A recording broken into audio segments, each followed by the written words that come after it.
Why the sky is far away. Part 1. When the sky was close. Ambient sounds of crickets, wind rustling through leaves, and the distant beat of a gem drum. Before time grew old and the earth bore scars, there was a time when the sky was not a thing of distance. It wasn't a blanket of stars, or a whisper behind clouds. It was near. So near, that if you reached high enough, you could press your palm into it like warm clay. This story comes from a time when the sky gave. It gave to the hungry, to the tired, to the lazy and the poor. And at first, it was enough. The village of Oranyan, nestled between the river Ocean and the thick groves of the forest, knew no famine. In Oranyan, crops grew mostly for sport. The real feast was overhead. The sky, low and glowing like cool coals, paused gently in rhythm with the earth. When hunger struck, villagers would walk to the open clearing, reach up, and tear off a chunk of sky. It peeled away like soft fufu. Warm and yielding. It tasted like what the heart needed. To a mother, it tasted like roasted yam with red oil and pepper. To a child, like ripe mango and cane sugar. To an elder, it tasted like home. Old Ajio the drummer would say, "The sky knows your soul. It gives what you cannot ask." And they believed him. For wasn't it true that no two people tasted the same sky? The gift came with only one request. One simple request. Take only what you need. No more. No less. And never waste. The warning was not carved in stone. It was spoken in wind. In rain. In firelight songs passed from grandmothers to grandchildren. But warnings, like echoes, grow faint when the drums grow loud. And in Oranyan, the drums never stopped. We begin this long tale not with a hero, but with Adiz, a man who was never satisfied. He was tall, strong, and clever, but hollow. Hollow in the way greed leaves a man. And Adiz had a hunger that the sky could not fill. He took sky for food. He took sky to feed his chickens. He took sky to pad his chair. He took it when he wasn't even hungry. Because he could. And soon, others began to follow.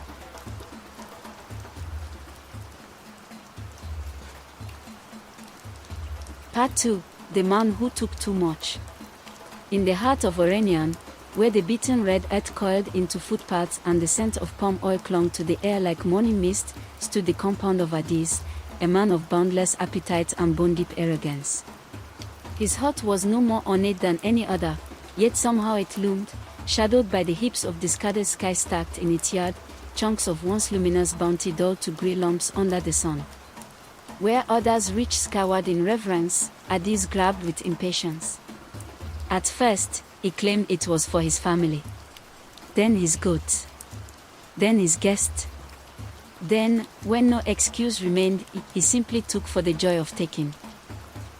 Sky meat stuffed his shelves, filled his calabashes, overflowed into woven baskets and clay pots. Flies circled with the lazy patience of creatures used to abundance. Dogs nipped at leftovers. Children, too full to play, sprawled under shade with bloated bellies. Adiz walked among it all like a king, his bare feet thudding against the packed earth, his eyes gleaming with a restless hunger that never seemed to ease. One evening, as dusk draped itself lazily over the village, Adiz hosted a private feast.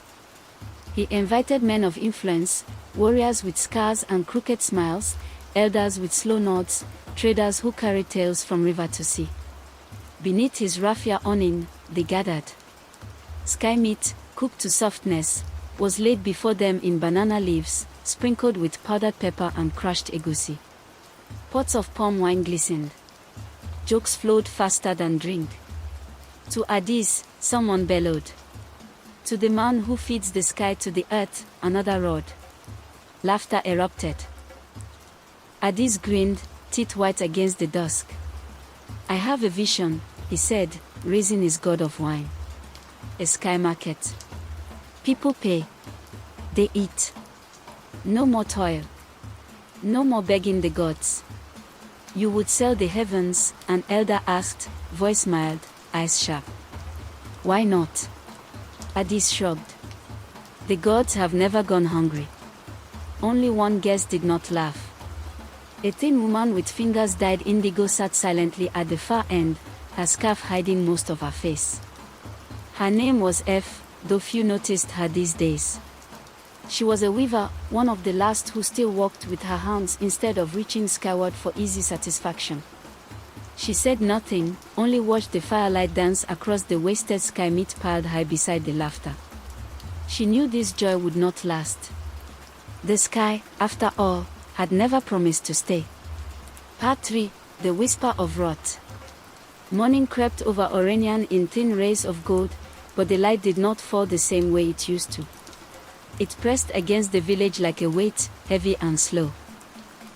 The dew on the leaves was gone earlier than usual. The birds were quieter.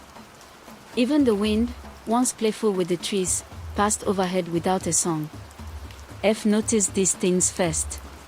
She always did. As she drew thread from her spindle beneath the awning of her hut, her foot tapping in rhythm to a tune no one else could hear, she watched the sun. It climbed, but it did not glow. It simply existed. Pale. Remote.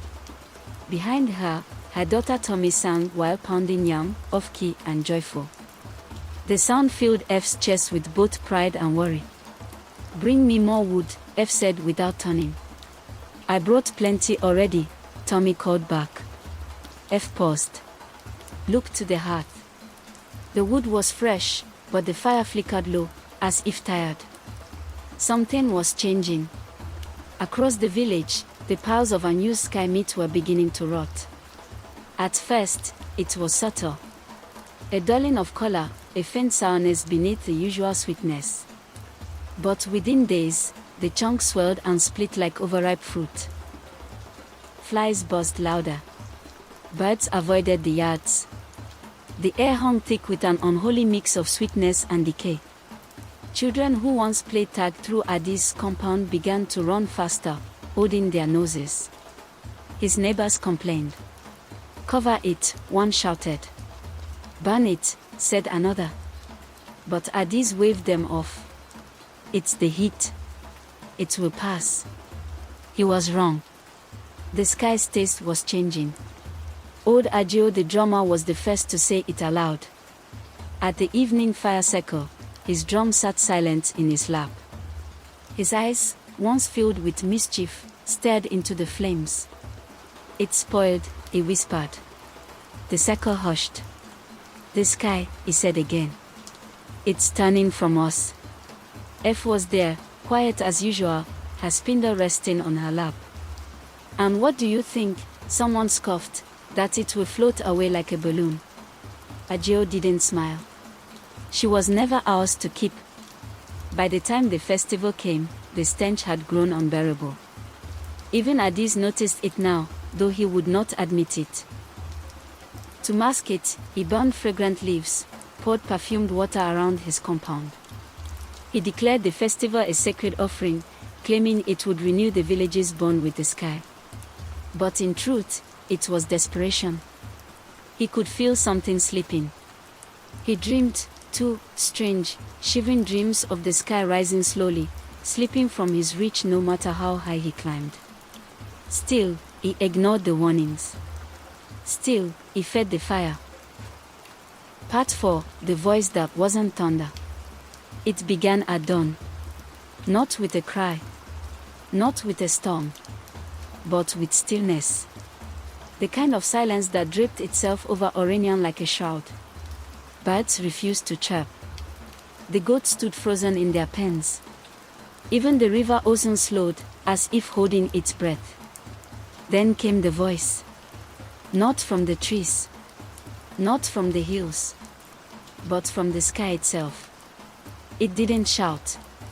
It resonated. Deep. Trembling. Timeless. It passed through bone and marrow, through basket and branch. It echoed not in the ears, but in the belly. The sky, slow, thunderless. Children of earth, I give to you. Freely. Generously. Without demand. And you have grown fat with waste. You take more than you need. You feed dogs with my flesh. You leave me to rot in your dust. This is your first and final warning. Then silence returned. No thunder. No lightning. Just the taste of those words hanging in the air like thick smoke. The villagers did not know what to do. Some stared up, their mouths ajar. Others trembled where they stood. The old collapsed to their knees, whispering forgotten prayers. Children cried and clung to their mothers' skirts. Men clenched fists, not knowing what to punch. Even Adis paused. The god of sky wine slipped from his fingers and shattered at his feet, staining the earth with shimmering liquid. For a full minute, he said nothing. Then he laughed. Ah, nervous, dismissive. A trick, he muttered. A dream shared by fools. But none laughed with him this time. F stood still before her hut. Her children pressed behind her, eyes wide. Tommy asked, Mama, will the sky punish us? F did not answer right away. Instead, she bent slowly, scooped a handful of red earth, and let it run through her fingers. The sky is not like us, she whispered. It is slow to anger. But once it moves. Her words drifted, unfinished. That night, the stars didn't show. The sky, once pearlescent and full, hung like a dome of ash. No glow. No shimmer. The villagers lay restless in their beds, staring upward in the dark, listening to the strange hum of a world about to shift. But nothing came. No lightning. No fire. No flood. By morning, Adis was smiling again. See, he proclaimed in the market square. The sky barked, but it didn't bite. It needs us. We praise it. We sing to it. We honor it with our appetite. Some nodded. Weakly. But many just walked away. And F, alone beneath her awning, watched the sky. Not because she feared it, but because she recognized it. Like a mother watching a child who had swallowed too much silence.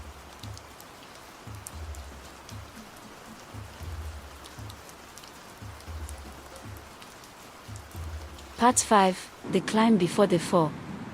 Weeks passed, and though the villagers tried to return to their rhythms, nothing felt the same. The sky no longer gave itself freely. Where once its shimmering meat peeled away like soft yam skin, now it grew stiff. Hard. Cold. People complained it no longer tasted sweet. It had grown dense, like chewing bark or dry cola. Some said it tasted like dust. Others swore it tasted like shame. Yet Adis doubled down. He built poles. Tall ones. He carved them from iroko trees and fastened iron claws to their tips. Young boys, paid in the last sweet scraps, were made to climb and gouge sky with the claws. It worked, barely. The pieces fell smaller, tougher, reluctant. But Adis kept stockpiling. If the sky no longer gives easily, he declared, we must simply reach harder. His compound now resembled a war camp. Slabs of sky, grey, cracked, whispering strange static, lay stacked on the taps. The smell was unbearable, thick as soup in the heat. His wife sprinkled crushed mint leaves on walkways. His guards wore beads of kola nut to keep their noses from turning. But even with the stench, Adis still sold. Travelers came from neighboring villages. They'd heard of the man who dared to tax the heavens. They came curious, and they came hungry. He fed them, charged them, smiled. You see, he whispered to the chief of Eluk, handing him a roasted sky kebab, Oranyan shall be the mouth of the sky. And I its teeth. The chief laughed uneasily. The meat cracked like stone in his mouth. Meanwhile, F kept to her weaving. She no longer looked up. Her clothes grew darker, deep indigo, charcoal, touches of gold. But they grew more beautiful than ever. Traders admired them. Elders whispered that F had begun weaving sky into her patterns. But it wasn't sky. It was memory. One evening, a child named Temi visited her, tugging at her wrapper. "Why don't you eat sky like the others?" the girl asked. F smiled. "Because I still remember what yam tastes like." The girl frowned. "What does it taste like?" F's smile faded. "Sweet," she said quietly. "And kind." At night, the dreams returned. This time, they came to everyone. The villagers dreamed of a sky that peeled away like a curtain, revealing blackness. Of reaching for meat and pulling back bones. Of the moon turning its back. Of stars blinking out one by one, like cowrie shells being stolen from a game board. No one spoke of the dreams. But in the morning, no one smiled. Not even Adis. He awoke drenched in sweat, heart pounding. In his dream, he had climbed to the top of the tallest Iroko pole, and the sky had looked at him. Not with eyes. Not with a face. But it looked. Part 6, Cracks in the Heaven Flesh. There was a time when the people of Oranyan measured seasons by the rhythm of the sky, its offerings, its glow, its warmth. But now, they measured time by how little it gave. Rain no longer came on time. The yams grew with crooked spans. The river Ocean, once a giggling companion to the village children, shrunk into a whisper. But still, Adis clung to his dominion. One morning, a sharp crack echoed through the hills. At first, the villagers thought it thunder. But the sky was clear. Then came another, sharper. The tallest sky pole in Adis' compound had snapped clean in two. The boy who had climbed it, a wiry child named Dare, lay unconscious beside it, his limbs twisted like forgotten rope. His mother wailed. Adis didn't flinch. He ordered the next tallest to climb. No one moved. The silence that followed was thicker than morning. It wasn't just about Dare. It was about the thing they all now sensed, the truth clawing beneath their skins. The sky no longer wanted to be touched. That night, the cracks came. Not thunder. Not wind. Cracks. Hairline at first, thin silver veins across the night sky, like broken pottery. Then wider, pulsing with soft light. At each break, the stars blinked and fluttered, as if gasping for air. People screamed. Dogs howled. The ground did not shake, but the soul of the village did. Old Agio said it first. The sky is living. And this time, no one laughed. F stood outside her hut, arms crossed, her eldest son Bamadil beside her. "Will it fall?" he asked. "No," she said. "Then what?" "It will rise." They stood in silence. The air smelled like old iron. The next morning, a bird fell from the sky. It was not wounded. Not ill. Just wrong. Its feathers had turned gray. Its eyes were blank, as though it had stared at something too bright, too long. It hit the ground without a sound. Just thudded like a dropped calabash. People gathered around it, whispering. No one touched it. The sky began to smell like copper. Adis, meanwhile, sent word to neighboring villages, "Come, buy while you can. The sky will not feed you forever."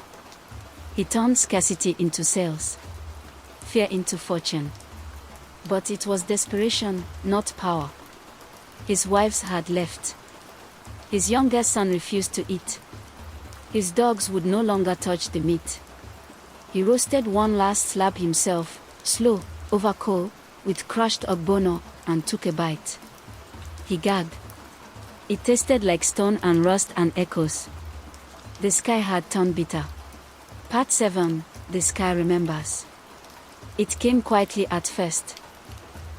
One morning, F awoke to find the shadows in her hut leaning in the wrong direction. Not longer, steeper. The sun, though visible, hung higher than it should for dawn, as if it had forgotten its cue. She stepped outside and looked up. The sky had risen. Not in a burst. Not with ceremony. But undeniably, it had receded. It no longer hovered like a ripe fruit ready to be plucked.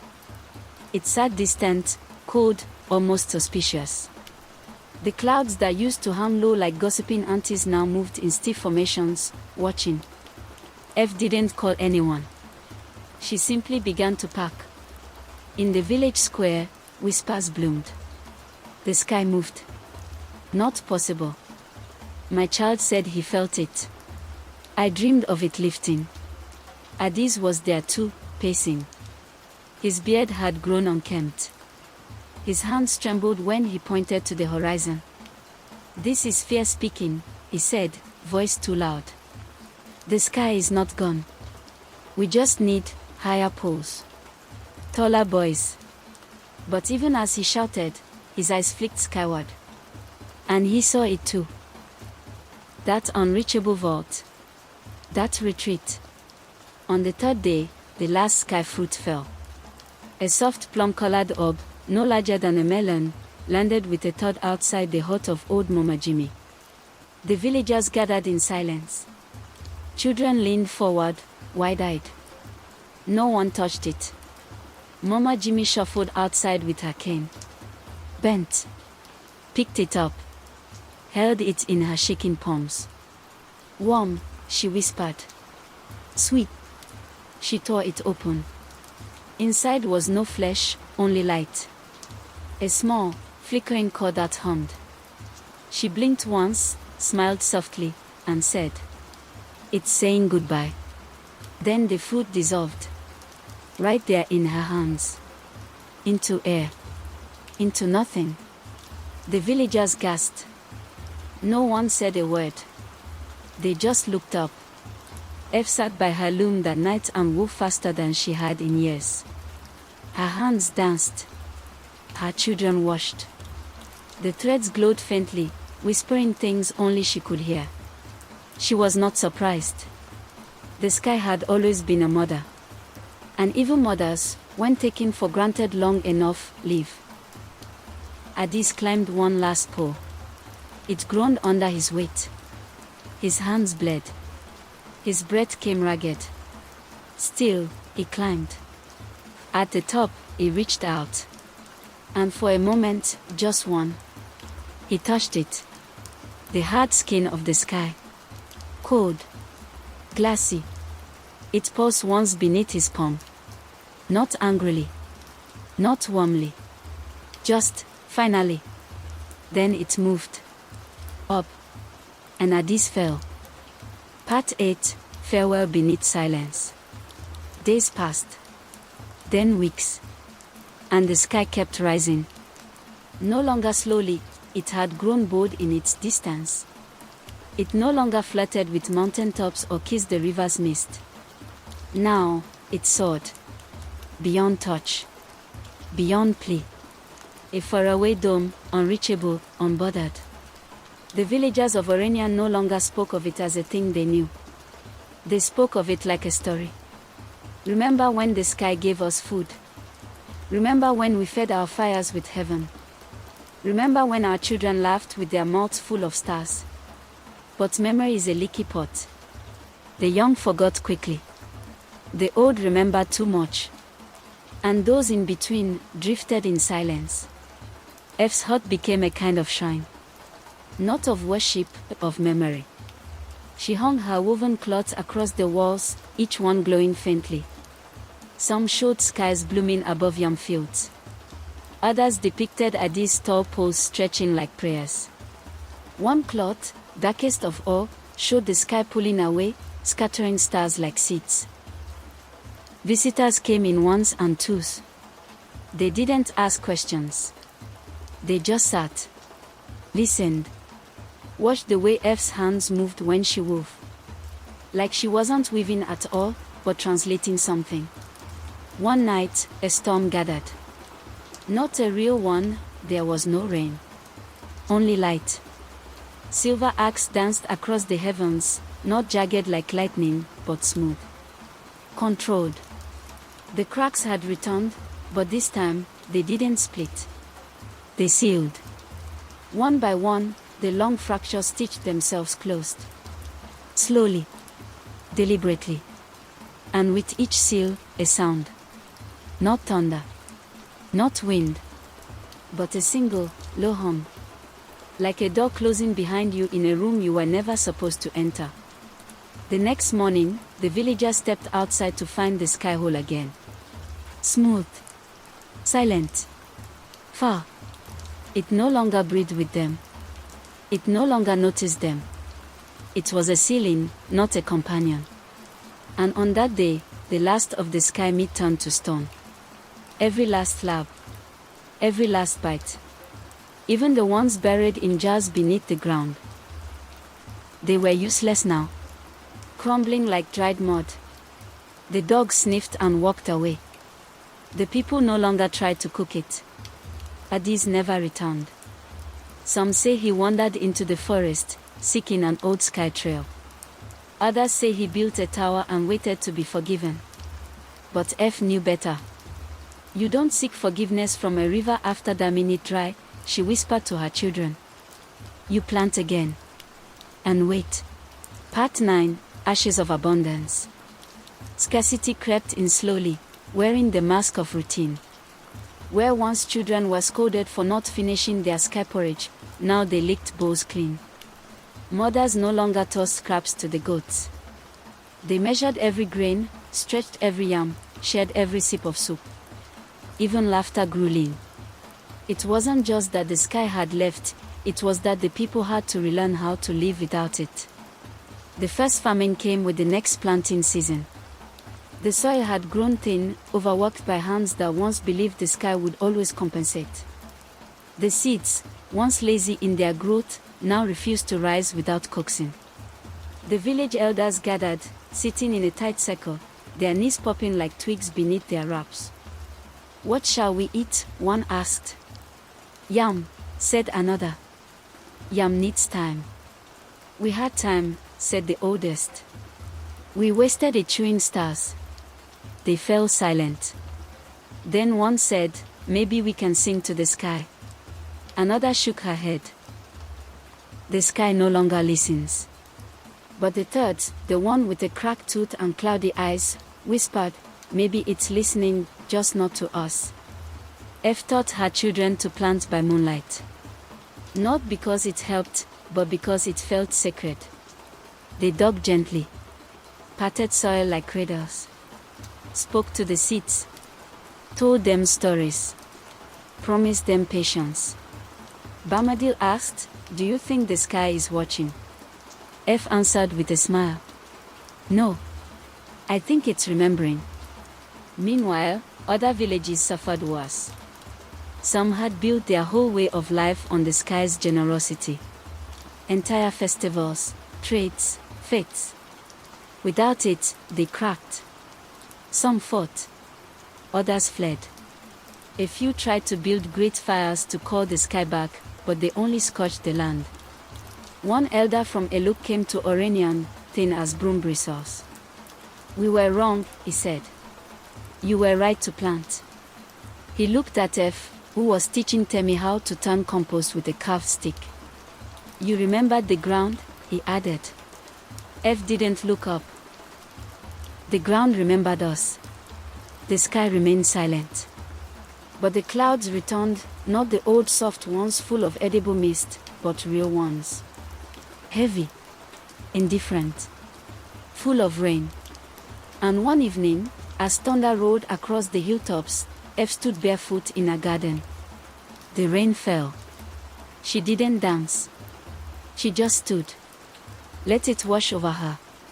And for the first time in many seasons, the earth didn't groan. It sighed. Part 10, the story beneath the soil. The rains came more often now, not every day, but enough to stir something ancient in the earth. Enough to awaken the insects, to summon the frogs back to the banks of ocean. Enough to bring the scent of possibility back to the air. The sky, though distant, no longer loomed with anger. It had retreated, but it hadn't forgotten. The people began planting not just with tools, but with memory. The elders led the way, speaking softly to the ground as they walked. Children learned again what yam leaves looked like. What to do when cassava cries. How to twist the gourd rope so it doesn't snap in the sun. The village shifted. It was quieter, slower, but more alive. One morning, a boy named Oba stumbled into F's compound holding something in both hands. Mama F. Mama F, he called out. She stepped out, wiping her hands on her wrapper. What is it? He opened his palms. A seed. Smooth. Round. Unlike anything from their local harvest. It glowed faintly, barely, but unmistakably. Like the echo of something remembered. I found it near the shrine, he whispered. Buried under a gourd tree. F took it carefully. Held it to the light. Watched it shimmer just once, then go still. Sky seed, she said. Word spread. No one fought for the seed. No one stole it. They simply waited. And watched.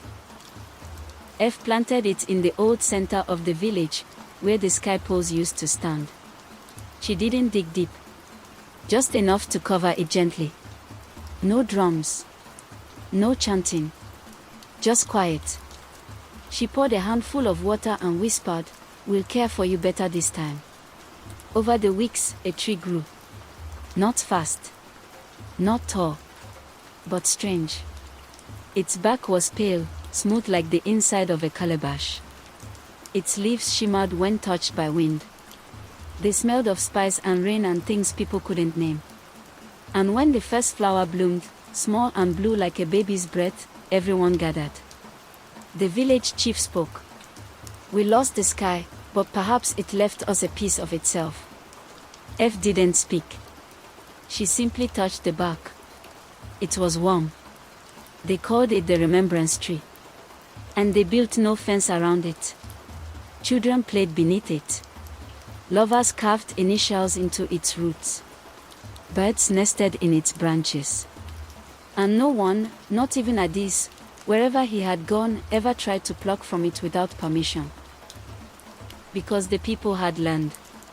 Some gifts come not from taking, but from waiting and remembering. Part 11, when the drum returned. For many months, there was no music in Oranyan.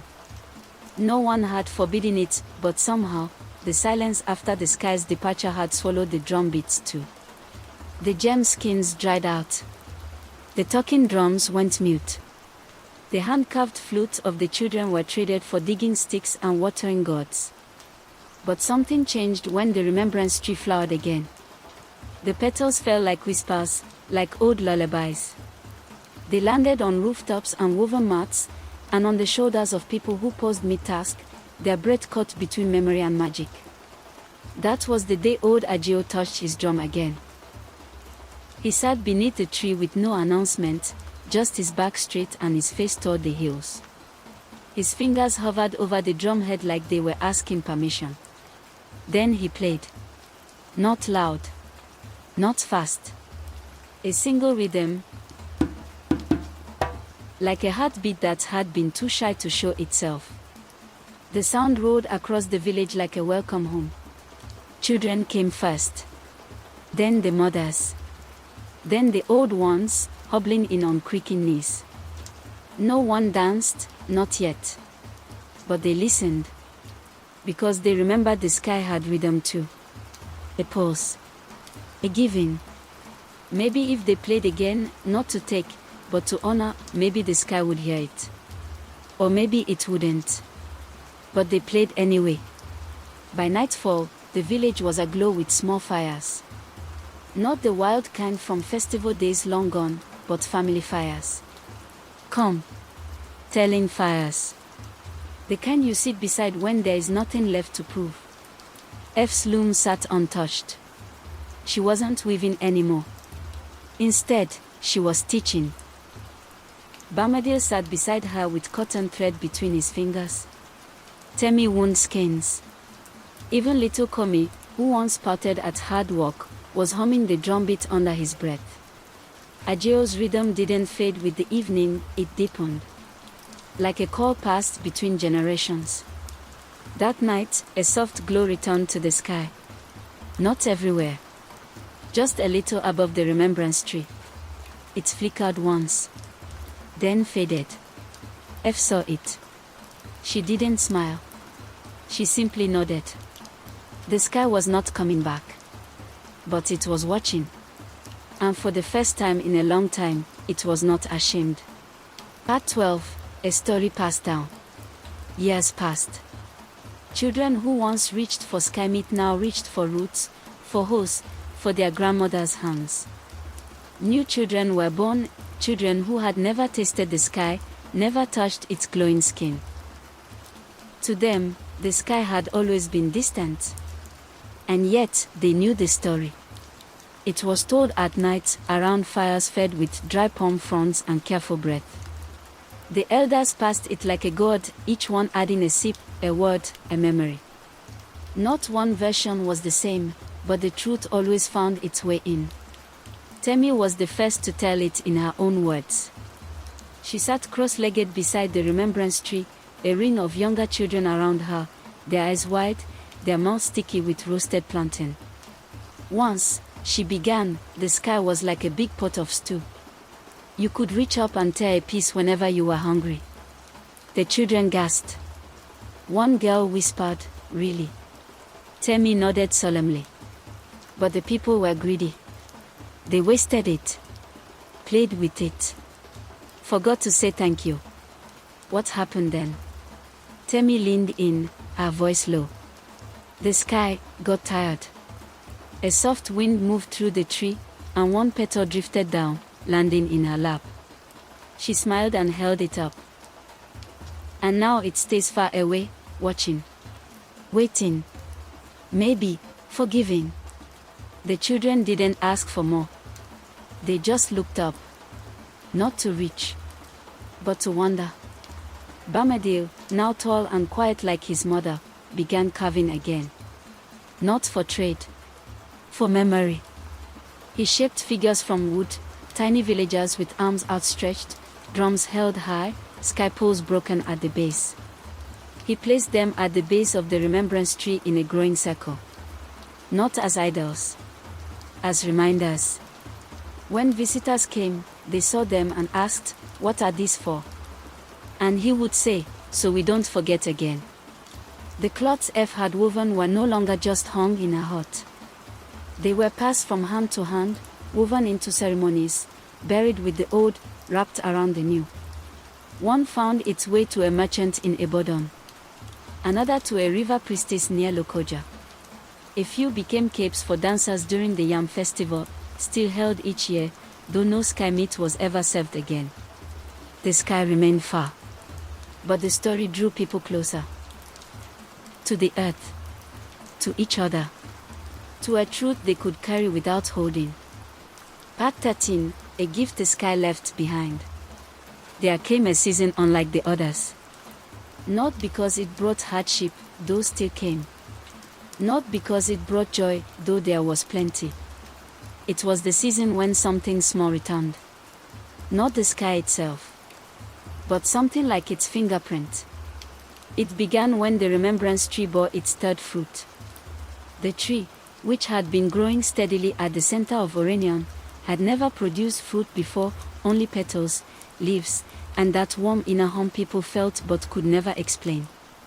But one morning, a boy named Say, son of a potter and a reed flute maker, found something glowing faintly at its base. A fruit. Round. Pale. Pulsing gently like a sleeping ember. He didn't touch it. He didn't run home. He watched it. All day. At dusk, F came. By now she walked slower, her steps curved with age. But her eyes, those eyes were sharp as the day the sky rose. Say pointed silently. F knelt, her knees creaking, and examined it without reaching. Then she sat beside the boy. Together, they watched the sky. Word spread.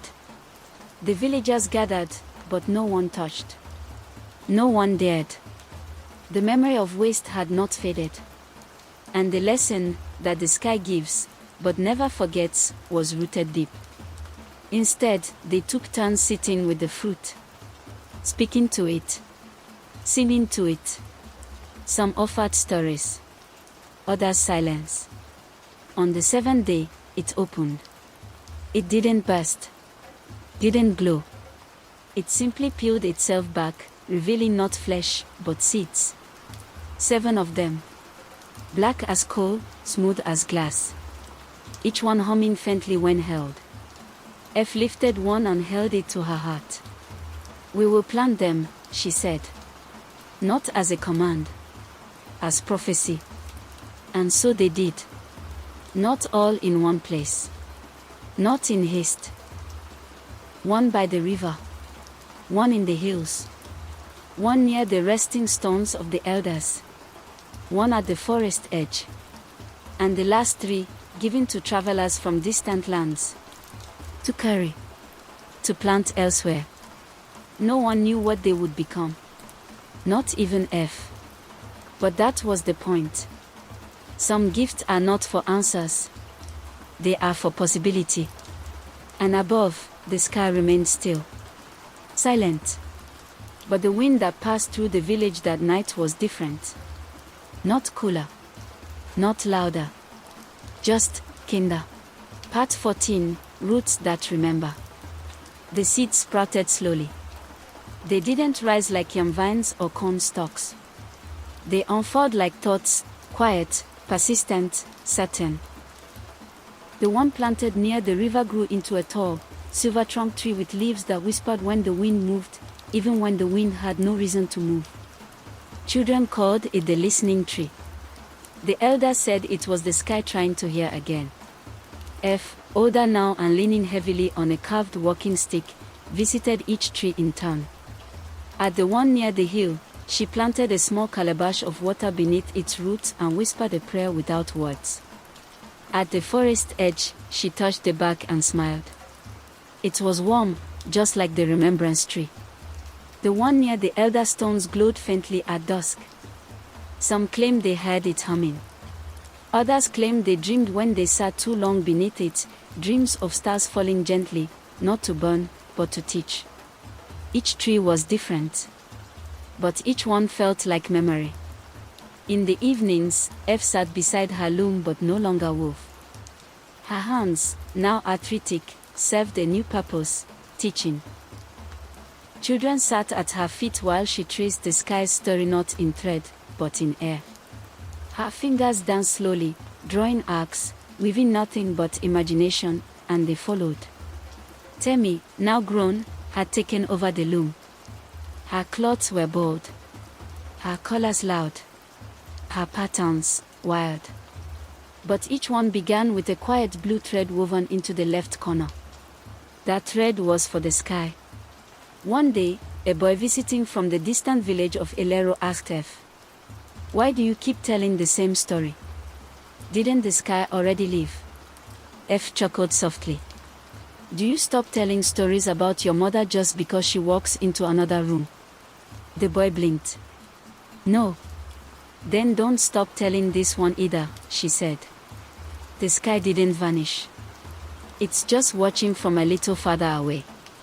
The boy nodded, as if understanding something he couldn't yet put into words. He returned home with one of the traveling seeds. And not long after, a 6th tree bloomed. The villagers never claimed to control the sky again. They no longer tried to pull it down, to tear at its flesh, to feast on its silence. Instead, they grew stories like crops. They told them to strangers. They sang them to fields. They whispered them to seeds. Part 15, The Cloth That Held the Sky. Temi, daughter of F, was known in Oranyan not only as a weaver, but as the one who wove the story.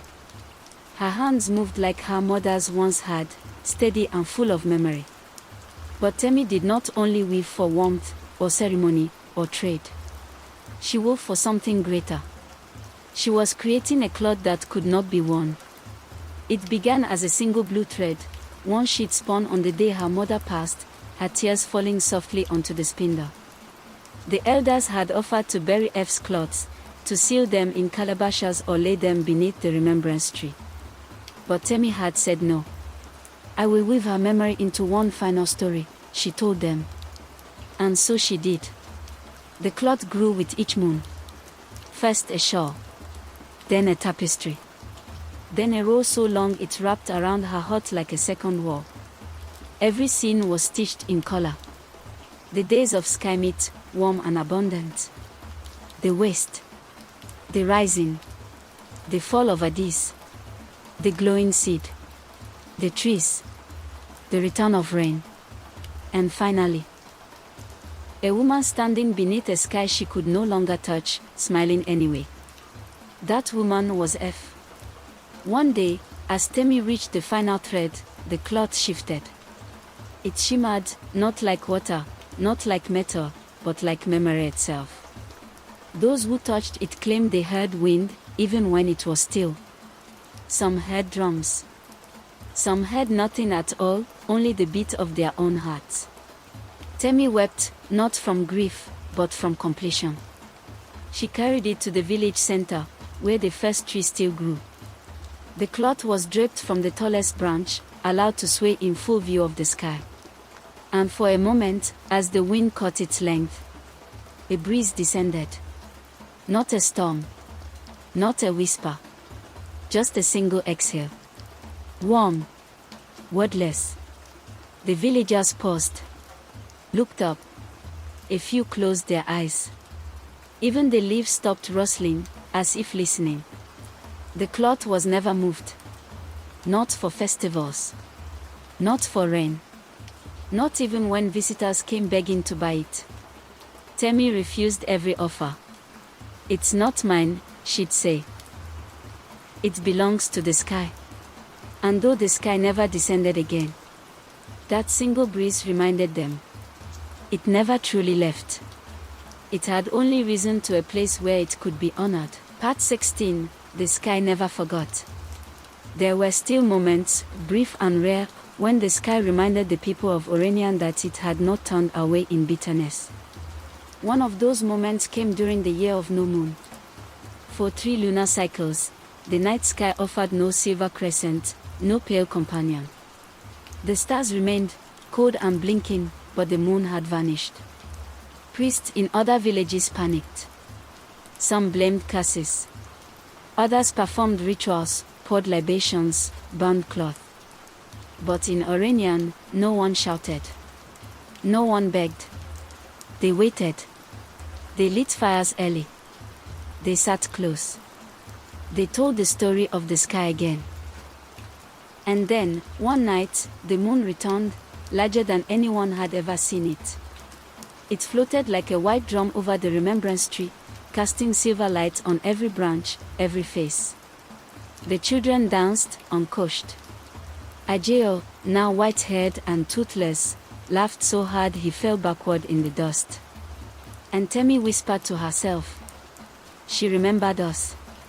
Far beyond the village, past the hills and rivers, beyond the reach of old stories, travelers spoke of strange trees glowing near forgotten paths. Of cloths left in caves that hummed when touched. Of sky-colored fruit that fell only when no one was looking. The world was changing again. But this time, people moved slowly. Temi grew older. Her hands shook more. Her eyes dimmed. But she taught every child who came to her with a question. Not just how to weave, but how to wait. The sky, she would say, never stopped watching. She just needed time. Time for what, the children would ask. To see if we'd grow up, she'd say, and tap their foreheads with her thread.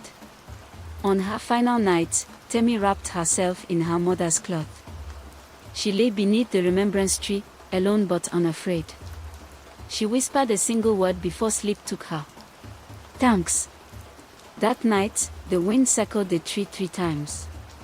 And the cloth above her shimmered brighter than ever before. They buried her beneath the tree. Not in the ground, but wrapped in the story she helped finish. It was the first time the villagers ever placed a person in the earth with the sky, not beneath it. And above, the stars paused once. A flicker. A nod. As if to say, she was heard. Part 17, What We Leave Behind. Generations passed. The name Addis was no longer spoken with anger, or fear, or even blame. It became a lesson. A parable.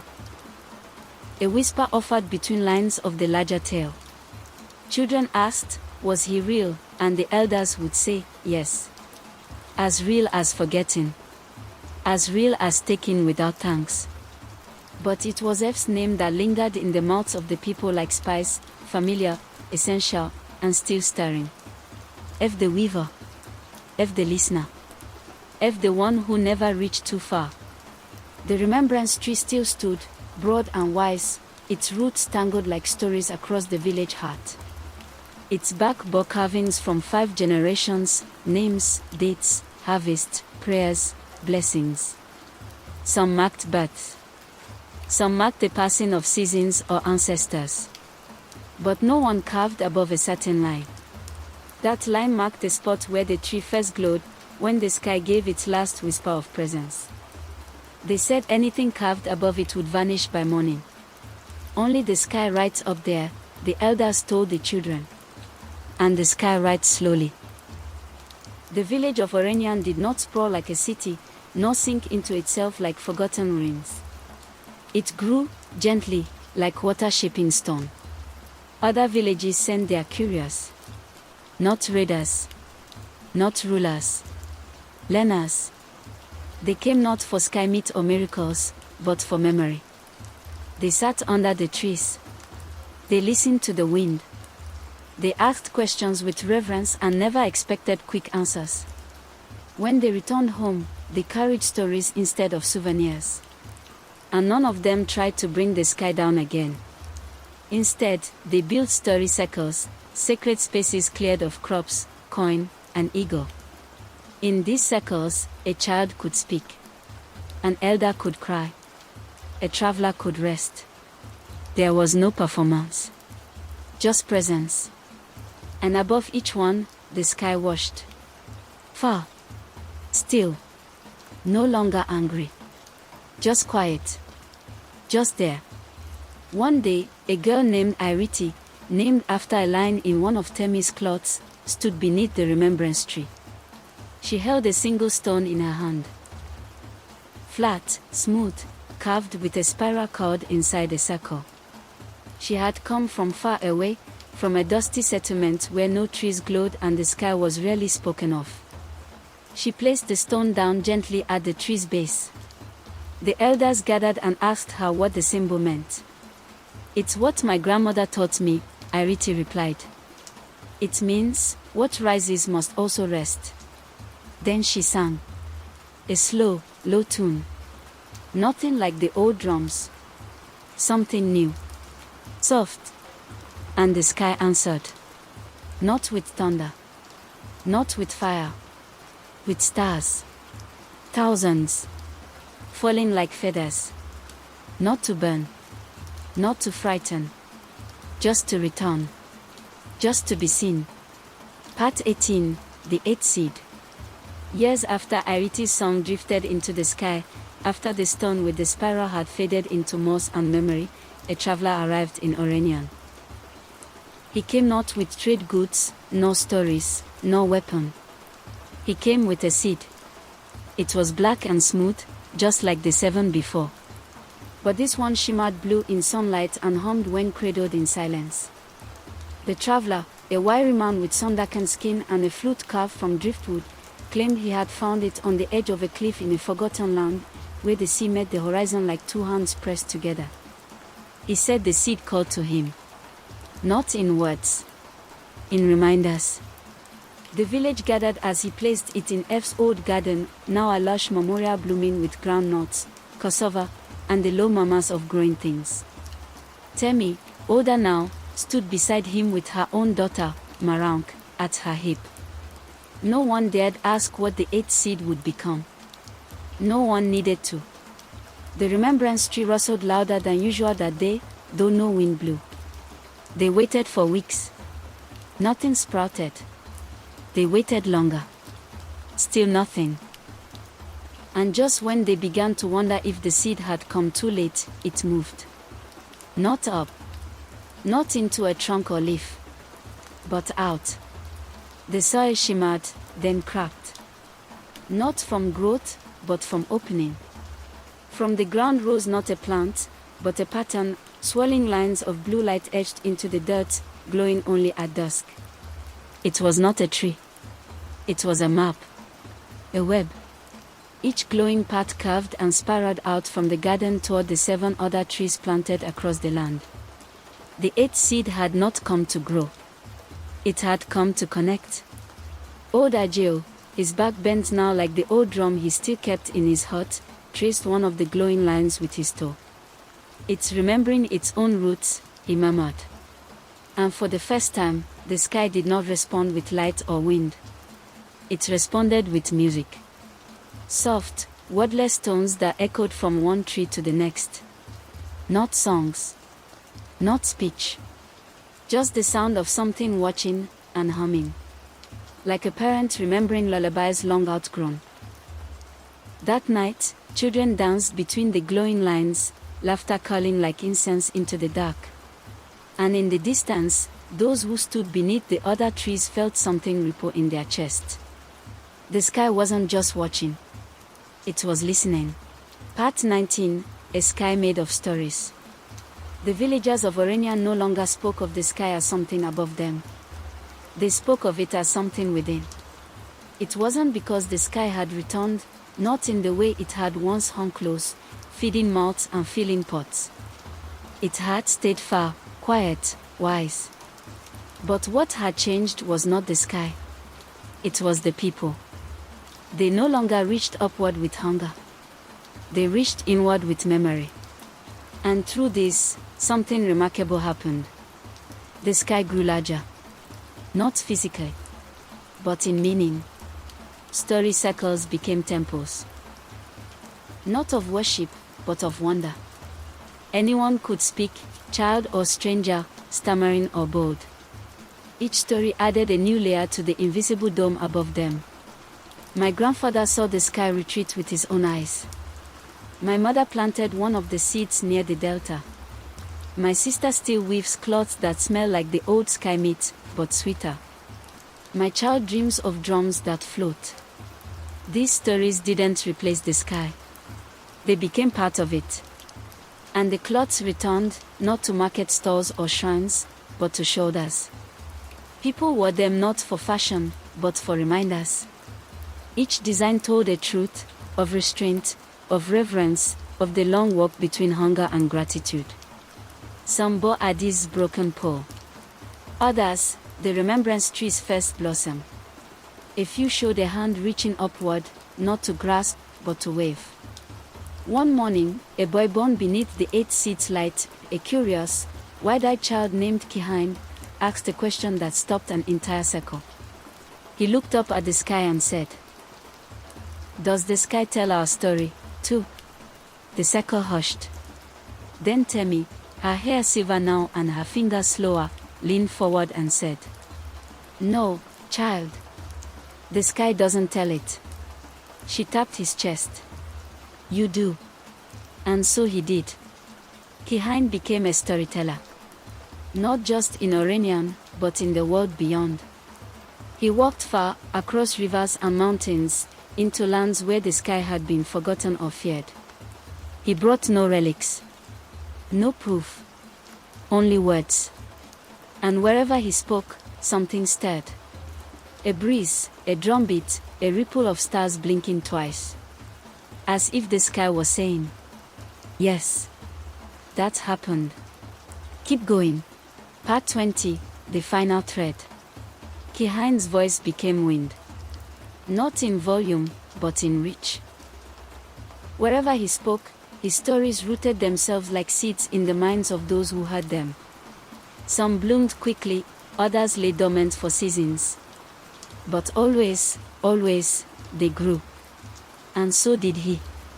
On his 100th telling of the sky's tale, in a village called Oranyan, a woman asked him, "Is it true the sky left because of our greed?"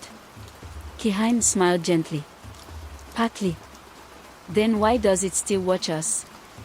He looked up, eyes reflecting constellations he'd learned to name like old friends. "Because it's waiting," he said. "Waiting for what?" "For the ending we will choose." That night, Kihine dreamed. He stood in a vast field with no trees, no hills, just stars above and earth below. A figure approached. Not a man. Not a god. A shape made of wind and warmth. It carried no face, but when it reached toward him, its presence felt familiar. Not the sky, but something left behind by it. The figure handed him a thread. Blue. Endless. Lighter than air. And said, not in sound but in knowing. "Finish it." When Kihine awoke, he knew what he must do. He returned to Oranyan. Older now. Slower. But whole. Temi had passed on. The remembrance tree had grown wide enough to shade 20 people. The 8 seeds glowing map still paused softly in the soil. And waiting beside it was an old loom. His mother's. His grandmother's. He picked up the shuttle. Threaded the spindle. And began to weave the story, all of it. Not just the rising and the warning. Not just the fall of Addis or the dance of children. He wove the forgetting. He wove the returning. He wove the ache of being watched and the joy of being forgiven. It took him seasons. But when the cloth was done, the entire village gathered. It was long enough to circle the remembrance tree 3 times. Bright enough to glow by starlight. Soft enough to carry a newborn. When they asked him what he would name it, Kihine said, "The final thread." They did not bury him in it. They hung it in the air. Between 2 branches, where the breeze could pass through. And that night, as it fluttered beneath the stars, the sky shimmered. Not with return, but with peace. It had given its gift. The people had finally learned to carry it. The end. From Enonce's Vault, thank you for listening.